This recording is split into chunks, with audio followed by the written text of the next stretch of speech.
Hello students, welcome to the PND coaching classes learn easily and smartly. तो आज हम पढ़ने वाले हैं सेंसिटिविटी ऑफ गैल्वेनोमीटर। तो बेसिकली एक गैल्वेनोमीटर की सेंसिटिविटी का मतलब क्या है, आज हम वो समझेंगे। चलिए, इसको समझाने के पहले मैं आपके सामने दो पॉइंट रखता हूँ। मान लेते हैं हमारे पास एक गैल्वेनोमीटर है जहाँ पे बहुत सारी इलेक्ट्रिक करंट सप्लाई करने पे उसकी कॉइल में डिफ्लेक्शन देखने मिलता है। ओके, पहला पॉइंट ये हो सकता है, या फिर आप ये बोल सकते हैं कि बहुत कम करंट देने पर ही डिफ्लेक्शन देखने मिल गया। तो इन दोनों कंडीशन में जनरली सेंसिटिविटी ऑफ गैल्वेनोमीटर किस चीज को रिप्रेजेंट कर सकता है। Okay, so basically what I will suggest you the answer. आप किसी एक पर्सन के पॉइंट ऑफ व्यू सोचिए, अगर एक इंसान है, उसको हमने छोटा सा भी कुछ बोल दिए एंड वो रोने लग गया, तो हम क्या बोलते हैं उसको, बहुत सेंसिटिव है यार, इतनी छोटी सी बात पे रोने लग गया। लेकिन अगर दूसरा इंसान ने उसको बड़ी चीज भी बोल दी तब भी वो रो नहीं रहा है, बोल्ड इंसान है यार वो, बहुत ऐसे बोलते हैं हम लोग।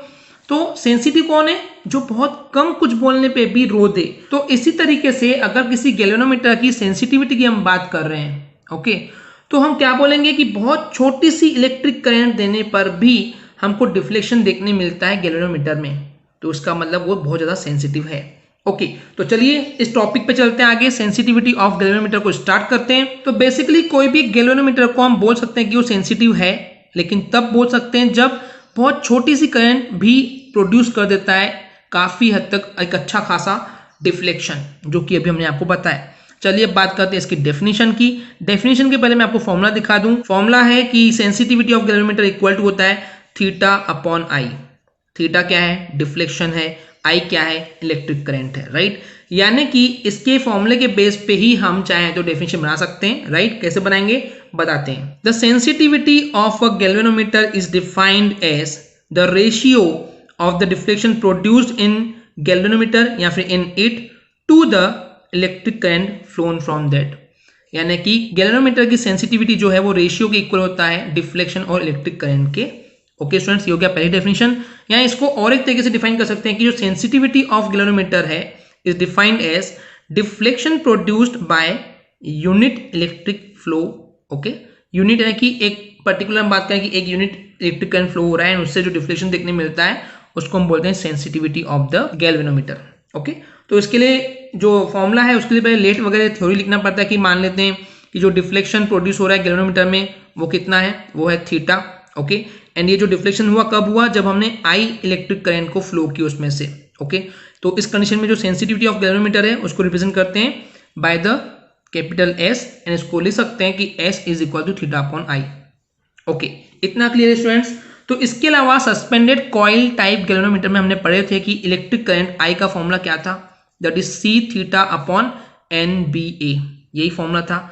अगर इसको उठा के हम यहाँ पे आई की जगह रख दें, या फिर आप एक काम कर सकते हैं, हमको क्या है, इक्वेशन में थीटा अपॉन आई है, थीटा को यहीं रखो, आई को इधर डालो, अपॉन में आई आ जाएगा, एंड इसको उधर भेज दे देंगे। ओके, तो क्या हो जाएगा, थीटा अपॉन आई, एंड ये उधर जाएगा तो एन बी ए अपॉन सी, ये हो जाएगा। क्लियर है इतना।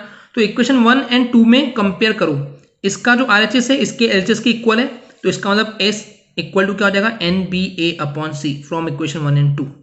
इतना क्लियर है स्टूडेंट्स।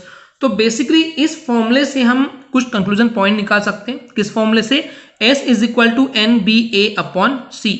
यानी कि इस फॉर्मूले से कंक्लूजन क्या निकाल सकते हैं कि अगर हमको सेंसिटिविटी बढ़ानी है किसी एक गैल्वेनोमीटर की, तो उस कंडीशन पे नंबर ऑफ टर्न्स ज्यादा होने चाहिए, मैग्नेटिक फील्ड की इंटेंसिटी ज्यादा होनी चाहिए, एरिया ऑफ द कॉइल ज्यादा होना चाहिए। सी क्या था आपको याद होगा, कपल पर यूनिट ट्विस्ट, याद है आपको। या इसी को और एक चीज बोल सकते हैं यहाँ पे कि कोएफिशिएंट ऑफ रिजिडिटी, यानी कि जितना कड़क होगी वो फॉस्फोर ब्रोंज की वायर, उतने उस पर इफेक्ट पड़ने वाला है। ओके, तो बेसिकली सी को हम अभी तक बोलते आते हैं कपल पर यूनिट ट्विस्ट, उसको और एक नाम दे सकते हैं क्योंकि उसी को रिप्रेजेंट कर रहा है coefficient of rigidity. Okay students, तो चलिए कंक्लूजन की बात करते हैं। तो ये जो हमको फॉर्मूला मिला है सेंसिटिविटी ऑफ गैल्वेनोमीटर का, जो ये आपको फॉर्मूला दिख रहा है, इससे क्लियर क्या हो रहा है कि जो एन है वो ज्यादा होनी चाहिए, कि number of turns should be greater on the coil. Okay, तो उस केस में सेंसिटिविटी ज्यादा अच्छी होगी, मैग्नेटिक फील्ड की इंटेंसिटी भी ज्यादा होनी चाहिए, एरिया जो है कॉइल का वो भी ज्यादा होना चाहिए, एंड सी, ओके, जो सी है अपॉन में है तो ये स्मॉल होना चाहिए, बहुत छोटा होना चाहिए, यानी कि कोएफिशिएंट ऑफ रिजिडिटी जो है वो कम होना चाहिए। ओके, तो ये जो कोएफिशिएंट ऑफ रिजिडिटी या कपल पर यूनिट ट्विस्ट जो है कम होगा कब, अगर आप उसके लिए फॉस्फोर ब्रोंज की वायर लेंगे तो एनीवेज वो परफेक्टली काम करेगा। बट उसके लिए जो फॉस्फोर ब्रोंज की वायर ले रहे हैं वो लॉन्ग होनी चाहिए एंड थिन होगी, तब जाकर के उसका कोएफिशिएंट ऑफ रिजिडिटी जो है वो कम होगी या फिर कपल पर यूनिट ट्विस्ट कम होगा। ओके स्टूडेंट्स, तो आई होप आपको क्लियर हो गया होगा कि ये सेंसिटिविटी ऑफ गैल्वेनोमीटर क्या होता है। अगर आपको हमारी वीडियो से कुछ भी सीखने मिला या नॉलेज मिला तो प्लीज़ हमारे चैनल को सब्सक्राइब कीजिए एंड वीडियो को लाइक ज़रूर करें। आज के लिए इतना ही, थैंक यू।